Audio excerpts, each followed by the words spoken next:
Hello friends, welcome back to my channel Law Notes Academy. How are you all doing? I hope you are doing well. आप मेरे notes से पढ़ रहे होंगे, आपके बहुत अच्छे मार्क्स आएंगे. मेरे सारे रिटन नोट्स दिए हुए हैं मेरी प्लेलिस्ट लॉ नोट्स अकेडमी में. Okay friends, you can go through my all the playlist for all BA, LLB or LLB exams. So today I am giving you the notes on the CPC topic. This is interlocutory applications. ये interlocutory applications जो होती हैं ये middle में दिए जाने वाली applications होती हैं जो प्लेंटिफ की तरफ से कोर्ट में दी जाती हैं. इसके अंदर कुछ ऑर्डर्स आते हैं, इनके साथ सेक्शंस के साथ CPC में आपको ऑर्डर्स जरूर पढ़ने हैं.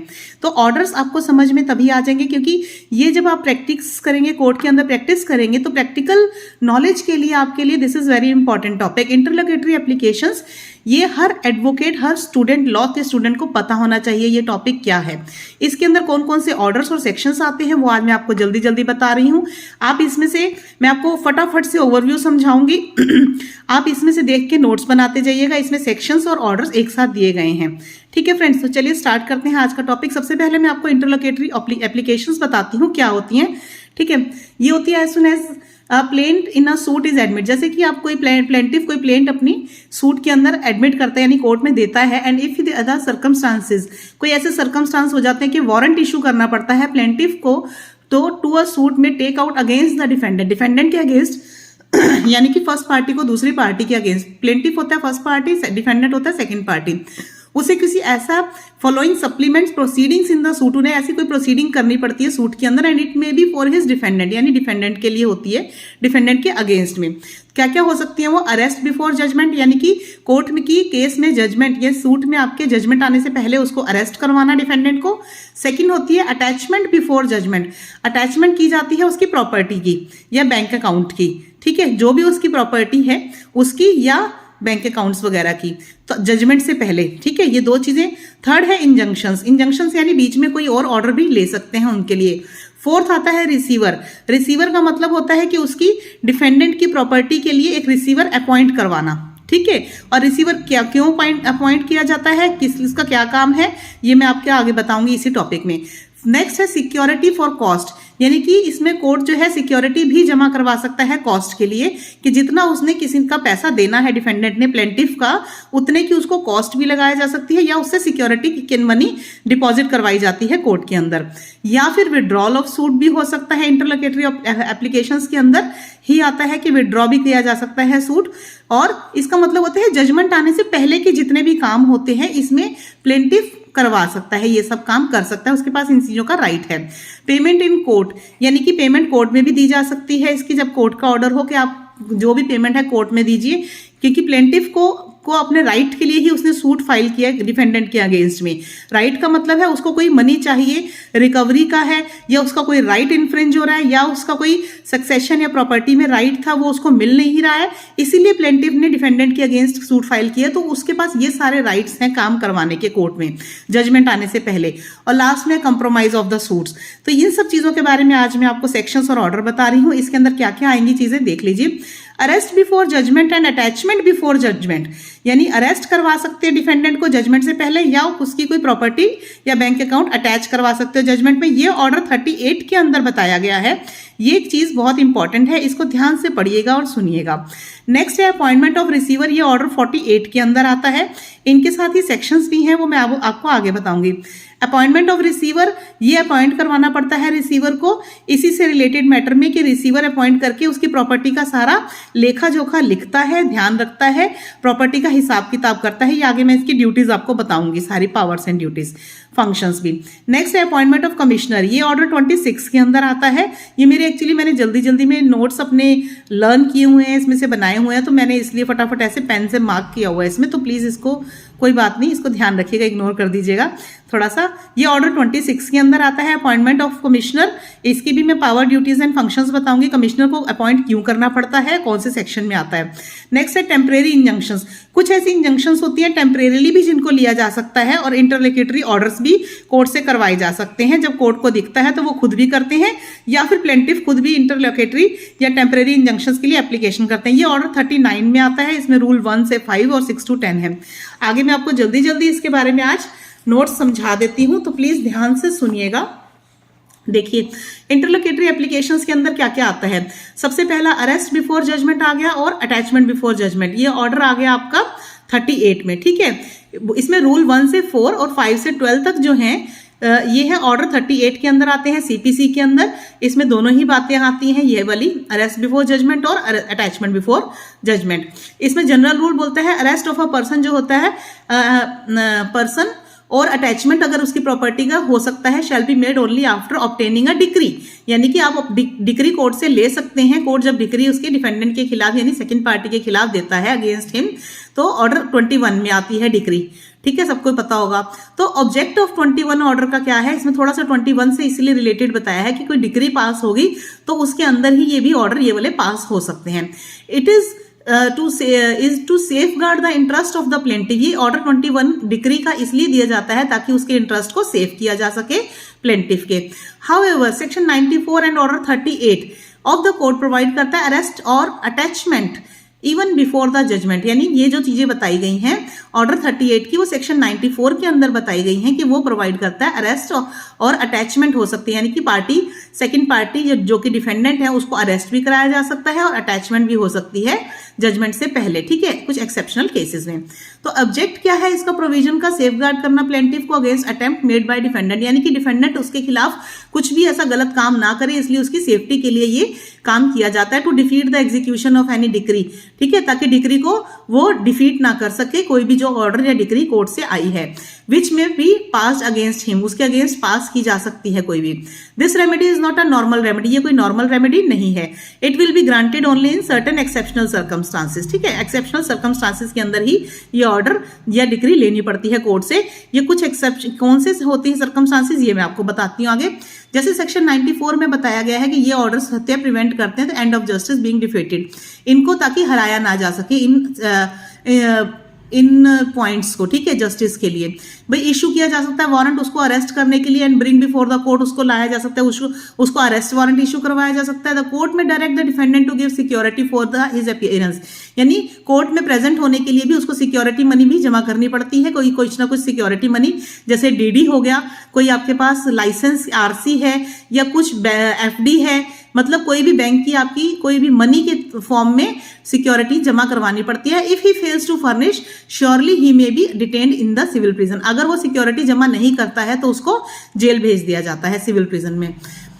दूसरा है पॉइंट, इसका सेकंड पॉइंट में बताया है डायरेक्ट किया जा सकता है डिफेंडेंट को, यानी ऑर्डर किया जाए, डायरेक्ट का मतलब डायरेक्शंस दी जा सकती हैं सेकंड पार्टी को, डिफेंडेंट को, कि वो सिक्योरिटी को प्रोड्यूस करे। Any property belonging to him, उसकी कोई भी प्रॉपर्टी है तो उसके प्रॉपर्टी के पेपर्स भी रखे जा सकते हैं कोर्ट में। And order the attachment of any property, तो मैंने आपको स्टार्टिंग में बताया था ना, उसकी प्रॉपर्टी का की अटैचमेंट का ऑर्डर आ सकता है। ये क्यों आता है, ये इसलिए आता है क्योंकि अगर हमने यानी प्लेंटिफ ने डिफेंडेंट के ऊपर जो केस किया हुआ है वो अगर मनी रिकवरी का है या किसी लॉस का, डैमेजेस कंपेंसेशन का है, यानी उसका राइट का भी हो सकता है प्रॉपर्टी में, तो उस प्रॉपर्टी को वो बेच ना दे डिफेंडेंट, यानी सेकंड पार्टी उसको बेच ना दे, किसी के नाम ना कर दे, उसके साथ कुछ भी मिस अप्रोप्रिएशन ना कर दे, इसलिए उस प्रॉपर्टी को अटैच करके या उसको सेल करके या उसका हिस्सा दिलवा के प्लेंटिफ का उस दिलवाने के लिए ही प्रॉपर्टी को अटैच किया जाता है ताकि उसका पैसा दिलवाया जा सके। अगर डिफेंडेंट कहता है कि मेरे पास कैश मनी नहीं है, मैं इतना लाखों रुपया नहीं दे सकता, तो उसकी डिफेंडेंट की प्रॉपर्टी को कोर्ट जो है अटैच कर देता है उसके केस के साथ में। This is called attachment of property before arrest, ठीक है, जज और जजमेंट। नेक्स्ट है ग्रांट कर सकते हैं, टेम्परेरी इंजंक्शन भी कर सकते हैं। इसके अंदर कहते हैं इन केस ऑफ डिसओबीडियंस, अगर वो मानता नहीं है, डिसओबीडियंस करता है, he may be committed to civil prison, jail भेजा जा सकता है कुछ दिनों के लिए, इसको टेम्परेरी इंजंक्शंस बोला जाता है, ठीक है। His property may be attached और सोल्ड, उसकी प्रॉपर्टी को भी अटैच करके और सोल्ड भी किया जा सकता है, सेल करके दूसरी पार्टी यानी प्लेंटिफ जिसने केस डाला हुआ है सेकंड पार्टी पे, तो सेकंड पार्टी की प्रॉपर्टी को अटैच या सोल्ड करके सेल करके फर्स्ट पार्टी को दिया जाता है। नेक्स्ट है appointment of receiver of any property, कोई भी प्रॉपर्टी जो है डिफेंडेंट की, उसके लिए अपॉइंटमेंट को रिसीवर को अपॉइंट किया जा सकता है, और रिसीवर जो है उसकी प्रॉपर्टी का सारा लेखा जोखा यानी हिसाब किताब करता है, उस पर कोई रेंट आ रहा है या कोई और मोर्टगेज तो नहीं की हुई प्रॉपर्टी या क्या है, उस प्रॉपर्टी से रिलेटेड जितनी भी बातें हैं उसका हिसाब किताब ये करता है सारा रिसीवर या और कमिश्नर भी करते हैं। आगे ये आगे मैं बताती हूँ, इसके आगे बताती हूँ क्या है। देखिए इसके बाद है फिफ्थ पॉइंट में है मेक सच अदर इंटरलोक्यूटरी ऑर्डर, कोई और ऑर्डर भी कोर्ट जो है दे सकते हैं। एज जैसा कि पहले बताया गया, as stated earlier, this is an extraordinary remedy, ये एक एक्स्ट्रा ऑर्डिनरी रेमेडी है जो कि प्लेंटिफ को दी जाती है, यानी फर्स्ट पार्टी को। द प्लेंटिफ में एट एनी स्टेज, किसी भी स्टेज पे ऑफ द सूट अप्लाई कर सकता है अरेस्ट ऑफ द डिफेंडेंट की अरेस्ट के लिए, और अटैचमेंट भी करवा सकता है उसकी प्रॉपर्टी। सेक्शन 94 ये प्रोवाइड करता है, ठीक है। इसमें arrest and detention, attachment and sale, temporary injunction और अपॉइंटमेंट ऑफ रिसीवर, जो मैंने अभी आपको बताई, ये 4 रेमेडीज प्लेंटिफ को दी जाती हैं, ठीक है। सेक्शन 94 ऑर्डर 38 में अभी बताया। नेक्स्ट है अरेस्ट बिफोर जजमेंट, मतलब जजमेंट से पहले अरेस्ट क्यों, कैसे और कैसे करवाया जाता है, ये ऑर्डर 38 के रूल 1 से लेकर 4 तक में बताया गया है। जो प्लेंटिफ है वो एप्लीकेशन देता है कोर्ट के अंदर फॉर अरेस्ट के लिए डिफेंडेंट की at any stage before judgment, judgment से पहले दे सकता है, ठीक है। द कोर्ट में pass order, an order for arrest, arrest या अरेस्ट वारंट दे सकता है कोर्ट, ऑर्डर दे सकता है। ये सेटिस्फाइड किया जाता है बाय एन एफिडेविट, ये इसमें एफिडेविट एक जमा करना पड़ता है of the party and any one of the following grounds, किस ग्राउंड्स पे, देखिए, वेयर द डिफेंडेंट इंटेंशनली, यानी कि डिफेंडेंट यानी सेकंड पार्टी जो कि जो एलेज्ड है, यानी कि जो जिसने गलत काम किया है, जिसके ऊपर केस डाला गया है, इंटेंशनली अगर वो अवॉइड करता है, जानबूझ के वो इग्नोर करता है या अवॉइड करता है प्रोसेस ऑफ द कोर्ट को, यानी कि कोर्ट के अंदर वो हाजिर नहीं होता है, कोई पेपर्स या रिटर्न स्टेटमेंट उसने जो भी WS फाइल करने हैं वो अगर नहीं देता है और डिले कर देता है एग्जीक्यूशन में, कोर्ट में प्रेजेंट नहीं होता, अपने एडवोकेट को नहीं आता, या जो जरूरी डॉक्यूमेंट देने हैं, कोर्ट के जो ऑर्डर है उनको मानता नहीं है, तो उसके खिलाफ फिर जो डिले होता है execution of decree against him, तो उसके लिए एक कोर्ट जो है प्रोसेस कर देता है order has committed any of the following acts, अगर ऐसा कुछ किया है तो उसके खिलाफ एक ऑर्डर इस चीज का भी आ जाता है। देखिए, क्या अगर वो डिफेंडेंट जो है एब्सकॉन्ड और left the local limits of the jurisdiction of the court, यानी कोर्ट के एरिया यानी जुरिस्डिक्शन अपने घर के आसपास से या किसी उस एरिया से ही चला जाता है जो कोर्ट के एरिया में आता है, जुरिस्डिक्शन में, वहां से भाग जाता है या गायब हो जाता है। सेकंड है if he is about to abscond, या फिर लगता है कि वो भागने वाला है, छोड़ने वाला है अपने एरिया को, ठीक है, जिस एरिया में जुरिस्डिक्शन में कोर्ट आता है वहां से भागने वाला है। थर्ड है if he is disposed of और रिमूव्ड हिज प्रॉपर्टी, अगर वो अपनी प्रॉपर्टी को बेच रहा है, खराब कर रहा है, रिमूव कर रहा है, वहां से हटा रहा है, और एनी पार्ट देयर ऑफ, या उसका कोई पार्ट ऐसा, ठीक है, किसी चीज को रिमूव या बेच रहा है। If he is about to leave India, या फिर इंडिया को छोड़ रहा है, तो इन केसेस के अंदर अरेस्ट बिफोर जजमेंट का ऑर्डर दिया जा सकता है। जब लगता है ऐसा कि इनमें से कोई भी काम होने वाला है, तो जो प्लेंटिफ है वो कोर्ट में एप्लीकेशन दे के ये अरेस्ट बिफोर जजमेंट का ऑर्डर ले सकता है कोर्ट से, ठीक है। ये था इसका। उसके बाद मैं आपको बताती हूं अटैचमेंट बिफोर जजमेंट क्या है। ऑर्डर 38 के ही रूल 5 से 12 में अटैचमेंट बिफोर जजमेंट है। पहले था रूल 1 से 4 में अरेस्ट करवाया जा सकता है जजमेंट से पहले, और 5 से 12 में अटैचमेंट बिफोर जजमेंट, यानी प्रॉपर्टी को अटैच किया जाता है। जो भी मैंने पिछले आपको पॉइंट दिए हैं, तो इसमें प्लेंटिफ जो एप्लीकेशन देता है कोर्ट को फॉर अटैचमेंट और डिफेंडेंट की प्रॉपर्टी को किसी भी स्टेज पे दे सकता है, उसके लिए समन्स इशू किए जाते हैं और अटैचमेंट की गाइडलाइंस दी जाती है। डिफेंडेंट को can claim compensation from the plaintiff under section 95, ये 95 के अंदर आ जाता है। इसमें कंडीशंस या ग्राउंड्स क्या हैं? द कोर्ट में कोर्ट ऑर्डर करता है पास अटैचमेंट के लिए बिफोर जजमेंट से पहले, provided that the following conditions are satisfied, ये सारी कंडीशन सेटिस्फाइड होनी चाहिए। ऑर्डर 38 के रूल 5 में बोला है। If the defendant with an intention to delay और ऑब्स्ट्रक्ट, वही बात है, अगर जो जानबूझ के अगर जो डिफेंडेंट है वो डिले या कोर्ट के काम में रुकावट डाल रहा है, एग्जीक्यूशन नहीं होने दे रहा है डिक्री की, उसके खिलाफ जो डिक्री या ऑर्डर आने वाला, डिक्री का मतलब आपको सबको पता होगा सीपीसी में सबसे पहले सेक्शन 2 में डी में डिक्री की डेफिनेशन दी हुई है। 2 के अंदर डेफिनेशन जरूर पढ़िएगा, सेक्शन 2 में दी जाती हैं। एग्जाम में डिक्री की डेफिनेशन कई बार पूछी गई है और पूछी जाती है, ठीक है। मेरे चैनल पे हैं तो अभी सब्सक्राइब कर दीजिए, बहुत सारे रिटर्न नोट्स आपको मिलते रहेंगे और बहुत बने हुए प्लेलिस्ट। और वीडियो पसंद आ रहा है तो लाइक कीजिए और कमेंट कीजिएगा। आगे मैं आपको बताती हूँ। देखिए, अगर वो इंटेंशनली यानी जानबूझ के डिले कर रहा है, देर कर रहा है, या फिर रुकावट डाल रहा है कोर्ट की से डिक्री आने में, उसके खिलाफ अगर उसने ऐसा कोई काम किया है, जैसे कि इफ ही डिफेंडेंट जो है डिस्पोज ऑफ कर रहा है प्रॉपर्टी को पूरी की पूरी या उसका कोई पार्ट, आगे बताती हूँ।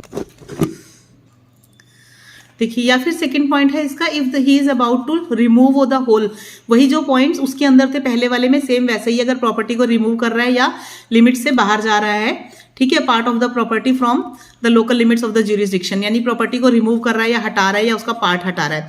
तो in the circumstances stated above, ऐसे अगर सर्कमस्टांसेस हो जाते हैं तो कोर्ट जो है डायरेक्ट कर देता है डिफेंडेंट को इधर टू फर्निश द सिक्योरिटी जमा कराएगा और the value of the same, जितनी वैल्यू का केस है उसका, सच पोर्शन देयर ऑफ। ठीक है, ये पॉइंट लिख सकते हैं। सेकंड पॉइंट में हम लिख सकते हैं the court fixes the time fix कर देता है within which the defendant has to furnish the security, कितने टाइम में उसको सिक्योरिटी जमा करनी है। थर्ड पॉइंट में लिख सकते हैं if the defendant fails to show cause for not furnishing the security, अगर वो रीजन नहीं बताता कि उसने फर्निश क्यों नहीं किया, यानी कोर्ट में सबमिट क्यों नहीं करवाई, या फेल हो गया है फर्निश कराने में, required for such portion thereof as appear sufficient to satisfy the decree, यानी जो भी बोला है द कोर्ट में ऑर्डर फॉर अटैचमेंट, अगर वो ऐसा सब काम करता है, उसको सिक्योरिटी जमा नहीं कराता, रीजन नहीं बताता सिक्योरिटी क्यों नहीं जमा करवाई उसने, ठीक है, तो उसके लिए फिर अटैचमेंट का ऑर्डर कोर्ट में से आ जाता है। हाउएवर द कोर्ट में पास कंडीशनल अटैचमेंट ऑर्डर और एस्टिमेटेड वैल्यू देयर ऑफ, यानी उतनी जितनी वैल्यू है उतनी की कंडीशंस लगा के कोर्ट जो है अटैचमेंट कर सकता है। उसके बाद में मोड्स क्या है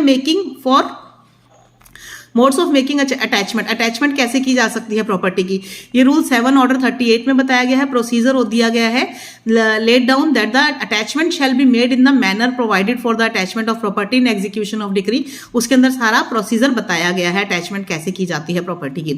इफेक्ट क्या होता है ऑर्डर ऑफ अटैचमेंट का, ये आप देख लीजिए, इसके अंदर लिखा है court while passing the order, जब देता है court for attachment must take utmost care, इसमें ध्यान रखा जाता है, पूरा प्रॉपर केयर की जाती है इसके अंदर कि भाई कौन सा इंटेंशन तो नहीं है, उसकी इंटेंशन क्या है डिफेंडेंट की।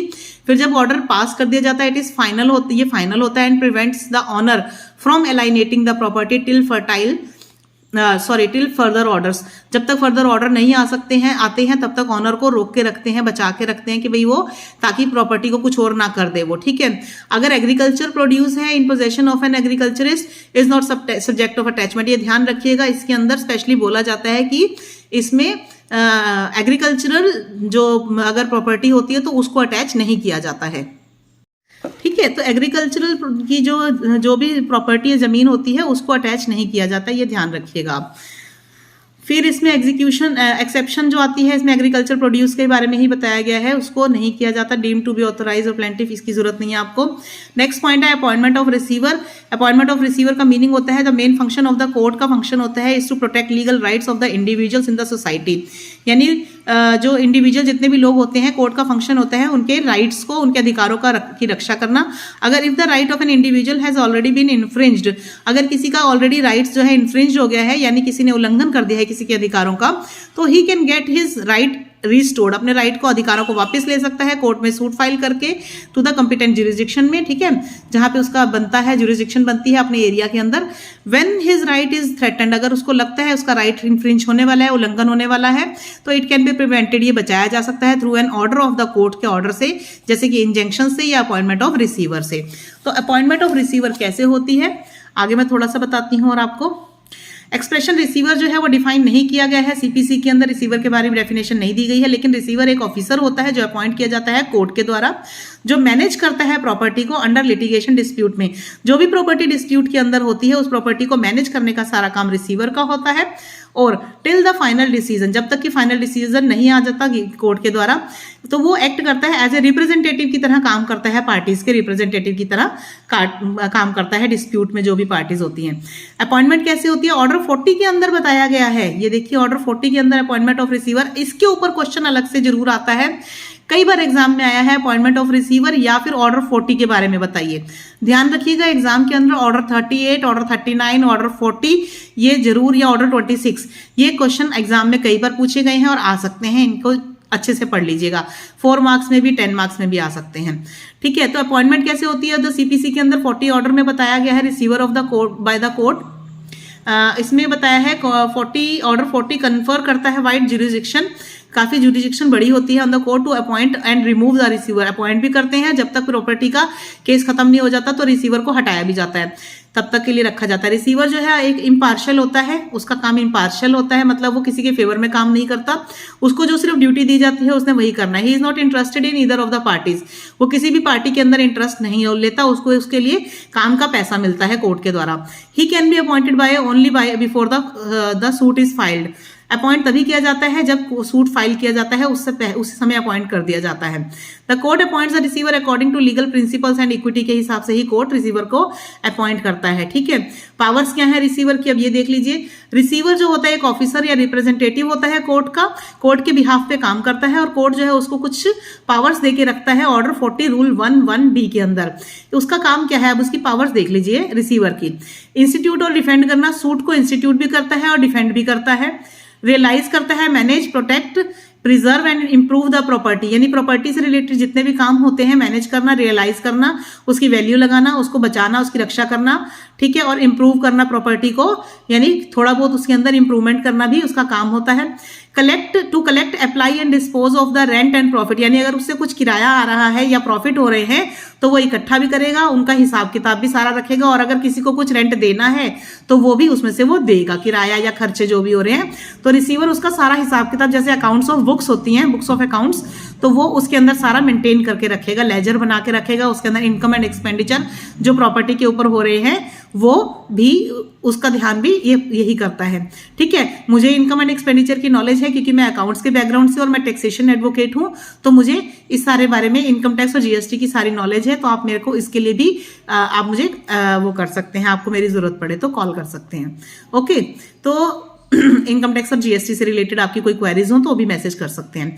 ठीक है, तो ये रिसीवर का काम होता है। टू एग्जीक्यूट डॉक्यूमेंट्स को भी एग्जीक्यूट करना रिसीवर का काम है। Such other powers as court things fit, court ने जो और उनको लगता है, ठीक लगता है, वो और भी पावर्स उनको रिसीवर को दे सकते हैं। आगे है जो पावर्स ऊपर दी गई हैं वो डिसर्जन, कोर्ट की डिसर्शन पे दी गई हैं, यानी कोर्ट की मर्जी या पावर होती है, जितनी मर्जी पावर्स रिसीवर को दे सकता है। रिसीवर कैन नॉट स्यू और बी स्यूड, रिसीवर ना किसी को ऊपर केस कर सकता है, ना उसके ऊपर कोई ना रिसीवर के ऊपर कोई केस डाल सकता है। To the without the leave of the court, यानी बिना कोर्ट की परमिशन के। अगर रिसीवर जो है वो गलत काम करता है, दिखता है कि वो किसी पार्टी के फेवर में कर रहा है या लालच में कर रहा है, वो कोर्ट का कहना नहीं मान रहा, तो उसके ऊपर कोर्ट केस किया जा सकता है, वो भी कोर्ट की परमिशन से, आपको प्रूफ दिखा के। अदरवाइज आप प्रूफ के बिना को उसके ऊपर, रिसीवर के ऊपर कोई केस नहीं कर सकता, ना रिसीवर किसी पे कर सकता है। He is entitled to remuneration, remuneration आ गया ना, इसका मतलब ये उसकी सैलरी है, एंटाइटल्ड है, उसको सिर्फ सैलरी मिलती है जो कि कोर्ट के द्वारा फिक्स की जाती है, जितना भी वो काम कर रहा है उसके लिए। अब उसकी ड्यूटीज क्या है, इसकी ड्यूटीज ऑर्डर 40 रूल 3 के अंदर दी गई हैं। इसमें बताया वो मेंटेन करेगा अकाउंट्स प्रॉपरली, मैंने बताया था ना कि उसका काम होता है अकाउंट्स को प्रॉपरली मेंटेन करना, क्योंकि उस प्रॉपर्टी पे जिसके लिए उसको रिसीवर अपॉइंट किया गया है उसके ऊपर कितना रेंट आ रहा है, कितने खर्चे हो रहे हैं उस प्रॉपर्टी पे, जो डिस्प्यूट में है, जिस प्रॉपर्टी का अटैचमेंट होनी है, उससे पैसा निकलवाना है, प्लेंटिफ को देना है, उसका सारा हिसाब किताब जो है रिसीवर रखेगा। और वो he should not delegate his duties powers, वो किसी और को अपनी ड्यूटीज और पावर्स नहीं दे सकता। डेलीगेट करना मतलब किसी और को नहीं कह सकता कि तुम मेरी जगह पे काम कर लो। ठीक है, जो उसको काम दिया वही करेगा। He has a duty to act impartially and should not have, आगे बताती हूँ, मतलब उसको इम्पार्शियली उसको काम करना है, किसी के फेवर में काम नहीं करना किसी पार्टी की तरफ से। आगे है and he should not have any interest in the property under litigation, यानी लिटिगेशन या केस के अंदर जो प्रॉपर्टी है डिस्प्यूट में, उसके अंदर उसका कोई इंटरेस्ट नहीं होगा। अब रिसीवर्स की लाइबिलिटी क्या है, रिसीवर यानी जो अपॉइंट किया गया है पर्सन, उसकी लाइबिलिटीज क्या है, यानी उसकी ड्यूटीज ही आती हैं। ये भी अगर रिसीवर फेल हो जाता है अपने डिस्चार्ज करने में, हिज ड्यूटीज, अपना काम पूरा ठीक से नहीं करता है प्रॉपरली, तो कोर्ट जो है उसको अटैच कर सकता है, उसकी प्रॉपर्टी भी, रिसीवर की प्रॉपर्टी को ही अटैच कर दिया जाता है। टू मेक गुड, यानी कि कहने का मतलब है डिफेंडेंट की प्रॉपर्टी की रक्षा करने के लिए, देखभाल करने के लिए जो रिसीवर को अपॉइंट किया जाता है, और वो उसमें ही घपलेबाजी कर देता है रिसीवर, उसके अंदर ही यानी फ्रॉड कर देता है कोई उस प्रॉपर्टी में ही, तो फिर रिसीवर की ही प्रॉपर्टी को कोर्ट अटैच कर देता है। ठीक है, और parties to make the good of the parties interested, जिस पार्टी को मिलनी चाहिए थी उस पार्टी को ना लेके रिसीवर अपने नाम करवा ले प्रॉपर्टी, कुछ और भी कर ले, बेच दे, कुछ कर दे, कुछ भी गलत काम कर सकता है, तो फिर इसी की रिसीवर की प्रॉपर्टी को ही अटैच करके प्लेंटिफ को दी जा सकती है। If is guilty of negligence, अगर वो नेग्लिजेंस करता है और विलफुल डिफॉल्ट करता है, जानबूझ के कोई अपनी मर्जी से कोई गलत काम कर देता है या ध्यान ही नहीं देता कि क्या हो रहा था, ठीक है, द कोर्ट में अटैच हिज प्रॉपर्टी, तब भी कोर्ट जो है इसकी प्रॉपर्टी अटैच कर देगा to indemnify the loss of the to the affect, यानी कि उसके नुकसान की भरपाई करने के लिए प्लेंटिफ के। He is also liable to deliver the properties at his disposal at the order of the court, यानी कि जब रिसीवर को हटाया जाता है तो वो सारी प्रॉपर्टी को डिलीवर कर देगा, यानी हाथ उनको डिलीवर कर देगा, उनको वापस दे देगा जिसकी थी, या कोर्ट को बता के सारे डॉक्यूमेंट सबमिट करेगा अपनी रिपोर्ट बना के। ठीक है, तो ये था अपॉइंटमेंट ऑफ रिसीवर ऑर्डर 48 के अंदर। अब नेक्स्ट पॉइंट आता है अपॉइंटमेंट ऑफ कमिश्नर, ऑर्डर 26 के अंदर आता है। इसके बारे में 26 में बताया, ये भी इंपॉर्टेंट क्वेश्चन है, ये भी एग्जाम में कई बार पूछा जाता है। अपॉइंटमेंट ऑफ कमिश्नर कैसे किया जाता है, कौन से सेक्शन में है, तो ये सेक्शन 75 से 78 के अंदर बताया गया है कमिश्नर के बारे में, तो ये ध्यान से सुन लीजिएगा। इसकी पावर ड्यूटीज बताती हूँ आगे मैं। फिर देखिए, कमिश्नर का मतलब होता है एक ऐसा पर्सन या बॉडी ऑफ पर्सन, यानी इसके अंदर पर्सन्स की बॉडी भी हो सकती है, 3-4 भी हो सकते हैं, अपॉइंट किए जाते हैं कोर्ट के द्वारा to perform certain special duties, कुछ स्पेशल ड्यूटीज को परफॉर्म करने के लिए अपॉइंट किए जाते हैं। और इनकी अपॉइंटमेंट जो होती है कमिश्नर की, एक कमीशन बैठाई जाती है, ठीक है, कमीशंस बोला जाता है, तो उसके अंदर कमिश्नर्स होते हैं। Is at the discretion of the court, court की मर्जी से कमीशन, कहते हैं ना कोई केस डिस्प्यूट हो गया तो हमने कमीशन बिठा दी है, तो जो कमीशन बिठाई जाती है वो इंक्वायरी केस की करने के लिए होती है, उसके अंदर कुछ लोग होते हैं, ठीक है, तो इसलिए कमीशन अपॉइंट की जाती है। तो सेक्शन 75 प्रोवाइड करता है दैट द कोर्ट में issue a commission, court issue कर देता है कमीशन, 75 में बताया गया है सेक्शन में। किस लिए करता है, देखिए, सबसे पहला है टू एग्जामिन एनी पर्सन, किसी पर्सन को एग्जामिन करने के लिए। दूसरा, टू मेक लोकल इन्वेस्टिगेशंस करने के लिए। Third, C point is to examine और एडजस्ट अकाउंट्स, जो भी अकाउंट्स रिसीवर ने बनाए हैं उनको एग्जामिन और अकाउंट्स को एडजस्ट करने के लिए। नेक्स्ट है टू मेक पार्टीशन, या फिर उनकी कोई बुक्स ऑफ अकाउंट्स अगर पहले से बनी हुई हैं उनको भी एग्जामिन किया जा सकता है और एडजस्ट भी किया जा सकता है। To make partition of immovable property, यानी इमूवेबल प्रॉपर्टी जिसमें से कि हिस्सा प्लेंटिफ को दिया जाना है उसका पार्टीशन भी कमिश्नर करते हैं, कमीशन जो बिठाई गई है उनका काम है। टू होल्ड साइंटिफिक, टेक्निकल और एक्सपर्ट इन्वेस्टिगेशन, यानी वो किसी भी तरह की इन्वेस्टिगेशन कर सकते हैं, चाहे वो साइंटिफिक हो, टेक्निकल हो या एक्सपर्ट हो, इन्वेस्टिगेशन करना कमीशन का काम होता है, वो अपॉइंट करते हैं इसमें इन्वेस्टिगेटर्स को भी। Next point is to conduct sale of property, तो वो प्रॉपर्टी की सेल भी करवा सकते हैं which is of a perishable nature, perishable nature की है, यानी प्रॉपर्टी को सेल कर सकते हैं जो खराब होने वाली है। And to perform any ministerial act, कोई मिनिस्टीरियल एक्ट भी कर सकते हैं, ये भी कमीशन का काम होता है, ठीक है। Commission to examine witnesses, commission का काम एग्जामिन करना विटनेसेस का भी होता है, ये भी ऑर्डर 26 के अंदर बताया गया है। प्रोवाइड करता है कि अपॉइंटमेंट जो की जाती है ऑफ कमीशन की for the purpose of examine करने के लिए विटनेसेस को भी एग्जामिन करना होता है। तो इसमें जनरल रूल कहता है is that evidence of a witness should be taken, evidence लिया जाता है विटनेस का, should be taken in the open court, open court के लिए अंदर लिया जाता है, खुले कोर्ट में, and tested by cross examination, और क्रॉस एग्जामिनेशन भी किया जाता है, ठीक है। But certain witnesses may be unable to attend the court due to sickness, अगर कोई जो विटनेस है जो केस में अगर वो कोर्ट में नहीं आ सकता बीमारी की वजह से या किसी और प्रॉब्लम की वजह से, तो ये भी, तो फिर वो उसके पास जाके ले सकते हैं, ठीक है, विटनेस उसकी एविडेंस वगैरह लिख सकते हैं और क्रॉस एग्जामिनेशन कर सकते हैं। तो उसके लिए कोर्ट में issue commission for examining the following person, तो फिर कोर्ट जो है इन लोगों को, कई लोगों को एग्जामिन करने के लिए कमीशन को ऑर्डर देते हैं, ठीक है, फॉलोइंग एग्जामिन पर्संस को। Any person residing beyond the local limits of the courts jurisdiction, यानी कोई बाहर रहता है तो उनके लिए ऑर्डर किया जा सकता है जो उस एरिया में ही नहीं रहते हैं। Second point is any person who is about to leave such limits, यानी कोई पर्सन लग रहा है कि वहां से जाने वाला है छोड़ के एरिया को, तो उसका भी किया जा सकता है, विटनेस करने के लिए, एग्जामिन करने के लिए भेज सकते हैं कमीशन को। और एनी गवर्नमेंट सर्वेंट है अगर कोई who can not attend the court without detriment to public service, यानी कि गवर्नमेंट ऑफिसर्स को वैसे बुलाया नहीं जाता है लेकिन उसके लिए भी उनको तो कमीशन को ही जाके वो कमीशन ही जाके उनका क्रॉस एग्जामिनेशन करती है या उनका एविडेंस वगैरह लेती है।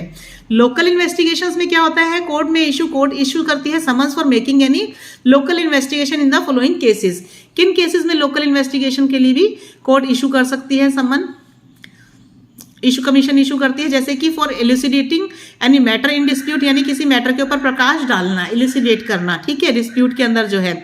नेक्स्ट है for ascertaining the marker value of the property, यानी प्रॉपर्टी की वैल्यू को मार्क करना, market value of the property, कि भाई कितनी वैल्यू है प्रॉपर्टी की वो लगाना।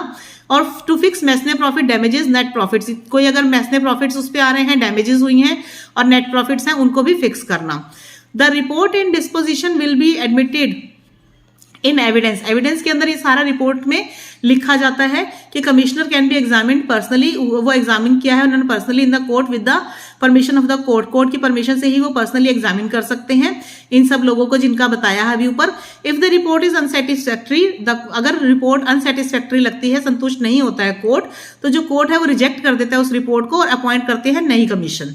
अगर उनको लगता है हमने जो कमीशन बनाई थी अगर वो कमीशन ने ठीक से काम नहीं किया है, कोर्ट को लग रहा है उनकी रिपोर्ट देख के, तो फिर नई कमीशन अपॉइंट कर दी जाती है।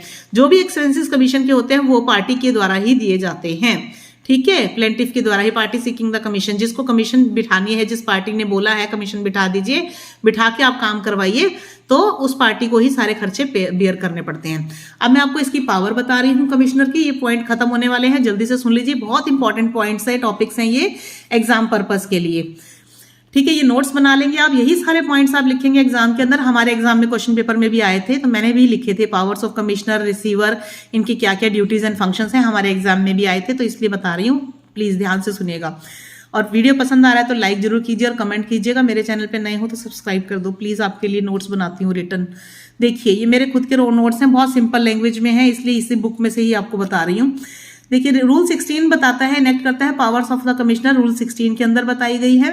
कमिश्नर जो है अपॉइंट किया जाता है, ऑर्डर, ये ऑर्डर 26 के अंदर है, हैज द फॉलोइंग पावर्स, उसके पास पूरी ये क्या क्या पावर्स हैं। रूल्स का ध्यान रखिएगा, ऑर्डर 26 के कौन से रूल से कौन से रूल तक मैंने अभी सारा बताया। कमिश्नर जो एग्जामिन करता है विटनेस या विटनेसेस को, रेफर टू हम जिसको बोले जाते हैं उनको एग्जामिन करता है। सेकंड है उसका काम है कॉल करना फॉर एग्जामिन के लिए, डॉक्यूमेंट्स के लिए बुलाना, ठीक है, और डॉक्यूमेंट्स का एग्जामिनेशन करना। अदर रेलिवेंट थिंग्स, जो भी रेलिवेंट थिंग्स लगती हैं उसको सब्जेक्ट टू द इंक्वायरी से related which is involve in the suit, उनकी सबकी इंक्वायरी के लिए उनको डॉक्यूमेंट्स को बुलाना, ठीक है, मंगवाना पार्टी से। थर्ड है he shall enter at any reasonable time upon और इनटू एनी लैंड, किसी भी लैंड में वो जा सकते हैं कि रीजनेबल टाइम पे और बिल्डिंग के अंदर मेंशन्ड इन द ऑर्डर, जो भी ऑर्डर में मेंशन की गई है प्रॉपर्टी उसके अंदर वो किसी भी टाइम पे रीजनेबल टाइम पे जा सकते हैं इंक्वायरी करने के लिए। अब मैं राइट्स बताती हूँ, कमिश्नर के राइट्स क्या होते हैं।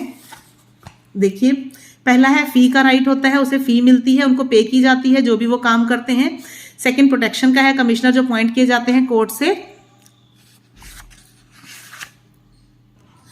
तो वो एंटाइटल्ड होते हैं to get the protection if requires, उनको रिक्वायर अगर जरूरत होती है तो वो प्रोटेक्शन भी ले सकते हैं कोर्ट से।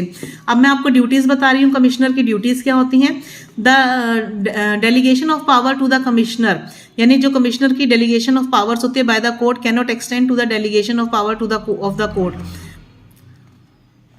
यानी कमिश्नर को जो पावर दी गई है delegation of power to the commissioner by the court can not extend to the delegation of power to the court, वो एक्सटेंड नहीं कर सकते कोर्ट की पावर को, ठीक है। वो delegation extend by the court can not extend to the delegation of power, मतलब वो पावर्स को एक्सटेंड नहीं किया जा सकता कोर्ट के द्वारा, जितनी कमिश्नर को पावर दी गई हैं उनको बढ़ाया नहीं जा सकता। Commissioner must act according to the instructions given by the court, जो इंस्ट्रक्शन कोर्ट ने दी हैं कमिश्नर उसी इंस्ट्रक्शंस के अकॉर्डिंग ही काम करेंगे। ही मस्ट बी इम्पार्शियल, उनको इम्पार्शियल ही रहना है, किसी पार्टी के फेवर में बात नहीं करनी है उन्हें जो ठीक लगता है, जो गलत है वो गलत, जो सही है उसको सही बताना है इसके अंदर, ठीक है। फोर्थ पॉइंट में he has to record the statement openly, उसे सारी स्टेटमेंट जो है ओपनली ही रिकॉर्ड करनी है। It is not permissible for the commissioner to record the statement of the witness secretly या बंद कमरे में वो नहीं रिकॉर्ड कर सकता statements, and in the absence of the parties की एब्सेंस में नहीं कर सकता, ठीक है। रूल 10 उसके बाद क्या बताता है कि प्रोवाइड करता है कमिश्नर को लोकल इंस्पेक्शन के लिए as he deems fit necessary, जो जरूरत लगती है वो इंस्पेक्शन कर सकता है वो। And after reducing to writing, उसको लिखना है राइटिंग में, उसके बाद सारी रिपोर्ट बनानी है। एविडेंस टेकन बाय हिम, जो भी उसने एविडेंस लिए हैं। Shall return such evidence together with his report, अपनी रिपोर्ट के साथ में सारे एविडेंस को लिख कर साइन करके उसको कोर्ट में सबमिट करने हैं। Same procedure shall be followed in other cases, सारे अदर केसेस में भी सेम प्रोसीजर ही फॉलो अप किया जाएगा। फिर रूल 10 में ये भी बताया गया है कि रूल 10 बताता है कि जहां पे भी court is for an reason dissatisfied, अगर डिससेटिस्फाइड होता है यानी संतुष्ट नहीं होता है कोर्ट को कमिश्नर की प्रोसीडिंग से, काम से, तो इट में डायरेक्ट सच फर्दर इंक्वायरी के लिए भी डायरेक्शन दे सकता है कि दोबारा इंक्वायरी की जाए to be made as it shall think fit, जैसे उसको ठीक लगता है कोर्ट को। फिर कमिश्नर को फॉलो करने पड़ते हैं सारी इंस्ट्रक्शंस जो भी कोर्ट देता है उसको स्ट्रिक्टली, ठीक है, सारी इंस्ट्रक्शंस को फॉलो करना है। अगर वो when he completes the sale of movable property, अगर वो प्रॉपर्टी को सेल कर देता है तो उसको सारा का सारा स्टेटमेंट लिखनी है अकाउंट्स की बुक्स में, बुक्स ऑफ अकाउंट्स में, and shall deposit them before the court, और उसको सारे वो पैसे सेल के जो है कोर्ट में जमा करवाने हैं अलॉन्ग विद कैश डिपॉजिट, ठीक है, ये रूल 10 के अंदर बताया है। फिर instructions of the court rule 12 में ये बोला है कि प्रोवाइड करती that court shall furnish the commissioner with such part of the proceeding and such instructions as appear necessary, और भी इंस्ट्रक्शंस जो भी देंगे कोर्ट उनको, तो वो सारे काम उनको कमिश्नर को करने हैं, ठीक है, स्पेसिफाई की गई हैं। Is merely to transmit the proceedings, सारी मतलब प्रोसीडिंग्स को करने के लिए इंक्वायरी जो भी की है उन्होंने, रिपोर्ट बनाई है, उनका ओपिनियन जो है सारा रेफर जो एग्जामिनेशन से रिलेटेड है वो उसने सारा लिख के कोर्ट में सबमिट करना है। फिर रूल 14 बताता है कि कमिश्नर को फॉलो करनी है इंस्ट्रक्शंस इशूड जो किए हैं कोर्ट के द्वारा, शैल make the parties accordingly, partitions भी अकॉर्डिंगली करना है, पार्टीशन के लिए प्रॉपर्टी के जो इंस्ट्रक्शंस दी गई हैं वो भी फॉलो ही करनी है। अब रूल 16 के अंदर भी दिया गया है, ये बहुत लंबा है, आप इसमें से पढ़ के लिखना हो तो आप लिख लीजिएगा, अगर याद रख सकते हो या नोट्स में लिखना है तो। ये भी वही इसी से रिलेटेड है, विटनेसेस से रिलेटेड सारा का सारा क्वेश्चन आंसर पूछ सकते हैं सारे के सारे उनसे, वो प्रिविलेजेस क्या हैं, क्या क्या मिला हुआ है, क्वेश्चन जो भी है, मतलब कोर्ट जो है वो सारा कोर्ट के अंदर सारा का सारा the commissioner shall record such questions in record, यानी वो सारे के सारे क्वेश्चंस ये सारे वो लिखेगा कमिश्नर। ओके, 11th पॉइंट में commissioner has to return his commission report, उसके बाद लास्ट में अपनी रिपोर्ट को वापस देनी है जब डिस्चार्ज करेगा, अपनी ड्यूटी खत्म करेगा, ठीक है, और कोर्ट को with in the prescribe period, time जितना दिया गया है उतने टाइम में ही वापस करेगा, और एक्सप्लेन करेगा सारे कॉजेज फॉर डिले, अगर डिले हो जाता है, देर हो जाती है तो उसके रीजन भी वो कमिश्नर बताएगा, ठीक है, और इफ कॉज्ड अगर लेट हुआ है तो, और it is always safe that the commissioner must report within the time given to him, ये सेफ तभी रहेगा जब वो अपना टाइम पे सारा काम कर देगा। अब आपको टेम्परेरी इंजंक्शंस के बारे में पढ़ना है तो छोटा सा पॉइंट ये भी है, मैं आगे बता देती हूँ, नहीं तो मैं नेक्स्ट वीडियो में बताऊंगी आपको। चलिए, टेम्परेरी इंजंक्शंस जो है ये भी थोड़ा लेंथी टॉपिक है, इसमें थोड़ा डिटेल में बताना पड़ेगा, मैं आपको नेक्स्ट वीडियो में बताऊंगी।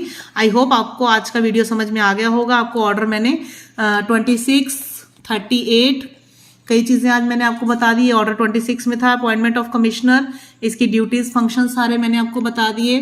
अपॉइंटमेंट ऑफ रिसीवर मैंने आज आपको बता दिया, ऑर्डर 40 के अंदर आता है, ठीक है। ये सारे मेरे नोट्स हैं, एक्चुअली मैंने इसमें से स्टडी किया था तो मैंने हाईलाइट कर रखे हैं। ये मैंने आपको सारा बता दिया आपको आज। ऑर्डर 38 के रूल्स भी बता दिए, arrest before judgment, attachment before judgment, ये सब मैंने आपको बताइए। ये सारे जो थे इंटरलोकेटरी एप्लीकेशंस के अंदर आते हैं ये सारी चीजें। तो आपको आई होप आपको पसंद आया होगा, समझ में आ गया होगा। लास्ट का पॉइंट रह गया है टेम्परेरी इंजंक्शंस, ऑर्डर 39 रूल 1 से लेकर 10 तक, ये मैं आपको नेक्स्ट वीडियो में बता दूंगी। आज का आपका वीडियो लेंथी हो जाएगा नहीं तो, ठीक है फ्रेंड्स। तो आज आप ये समझ लीजिए, वीडियो पसंद आया हो तो लाइक कीजिएगा, और मेरे चैनल पे नए हैं तो सब्सक्राइब कर दीजिए, और अपने कमेंट्स देके जरूर बताइएगा वीडियो कैसा लगा। Thank you so much, have a nice day, take care, bye bye.